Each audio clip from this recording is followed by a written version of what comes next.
Have you ever looked at Arabic script and just thought, wow, that's beautiful, but where on earth would I even start? It can seem really intimidating. But what if I told you there are a few simple secrets that kind of make it all just click into place? Okay, let's dive into this. So, our guide for this little explainer comes from a book with a really curious title. In Arabic, Teach Me the Alphabet. Now, that first part, in Arabic, it's not just a label. Nope, it's actually the very first secret we're going to unlock. And there it is! It turns out that phrase, in Arabic, is a real expression people use all across the Arab world. It basically means to make a long story short, or simply put. So the book's title is cheekily saying, all right, let's get straight to the point, teach me the alphabet. And that is exactly what we're about to do. Okay, let's start with the big number. The Arabic alphabet is made up of 28 letters. Now, I know what you're thinking. 28 letters? That's a lot to memorize, but just stick with me here, because here comes the first huge secret that makes it so much easier. So yeah, there are 28 letters, but the real question, the important one, is how many unique shapes do you actually have to burn into your memory? The answer? It's going to surprise you. It is way fewer than 28. The secret is this fantastic analogy from our source material. Think of it like a buy one, get one free sale. Or sometimes, buy one, get two free. When you learn one single letter shape, you're often getting a couple of other letters at the same time. How's that possible? Well, it all comes down to the dots. And here's exactly what I mean. Just look at that first row. The letters ba, ta, and tha, they all share the exact same boat shape. The only difference is where the dots are. 1 dot below, 2 dots above, 3 dots above. See? Same thing for the hook shape and the curve shape.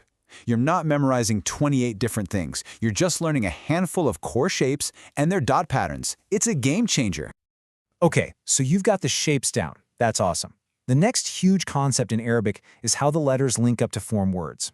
It's a lot like cursive writing, But there's a really important twist. And the key to this entire connecting system, it all boils down to this one number, 6. Out of all 28 letters, there are only 6 that decide to play by their own rules.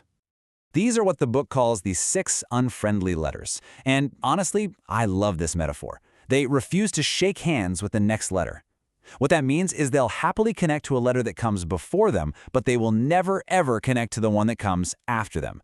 This creates a little tiny space right in the middle of a word. So what does this whole refusing to shake hands thing actually look like when you're reading? Let's put 2 letters side by side, and you'll see it instantly.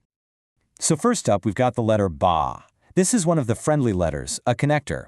And when you put 3 of them in a row, you can see how they all link up perfectly into one continuous flowing line. Simple enough, right? Now check this out. Contrast that with aleph, which is one of our 6 unfriendly letters. When you line up 3 of them, they don't connect at all. Each one stands alone. And that little gap it creates, that's the whole key. It's your visual clue that you're looking at a non-connecting letter. Okay, so you've got it. You know about the 28 letters and their shape families, and you know about the 6 special non-connectors. So you're totally set to read any Arabic text, right? Well, almost. There's one final piece to this puzzle.